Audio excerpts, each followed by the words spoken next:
परमात्मने नमः। श्रीमद्भगवद्गीता अथ द्वादशोऽध्यायः भक्तियोगः।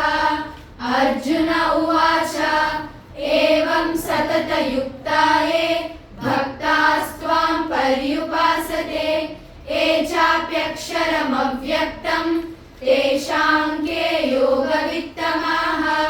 श्रीभगवानुवाच मय्यावेश्य मनो ये मां नित्ययुक्ता उपासते श्रद्धया परयोपेताः ते मे युक्ततमा मताः।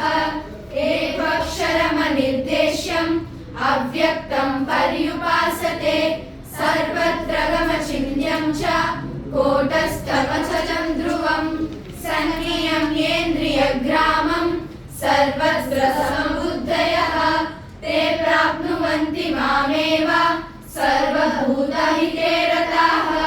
क्लेशोऽधिकतरस्तेषाम् अव्यक्तासक्तचेतसाम् अव्यक्ता हि गतिर्दुःखम् देहवद्भिरवाप्यते।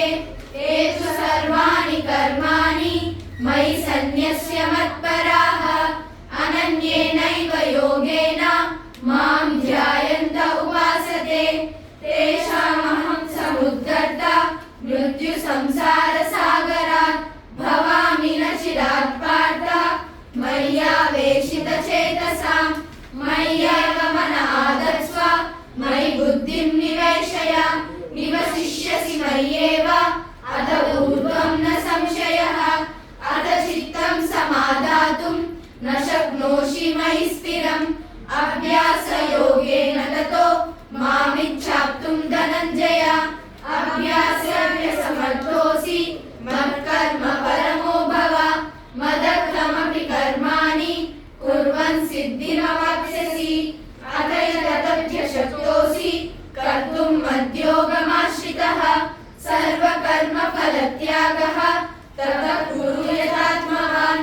श्रेयो हि ज्ञानमभ्यासात् ज्ञानात् ध्यानं विशिष्यते ध्यानात् कर्मफलत्यागः त्यागात् शान्तिरनन्तरम्।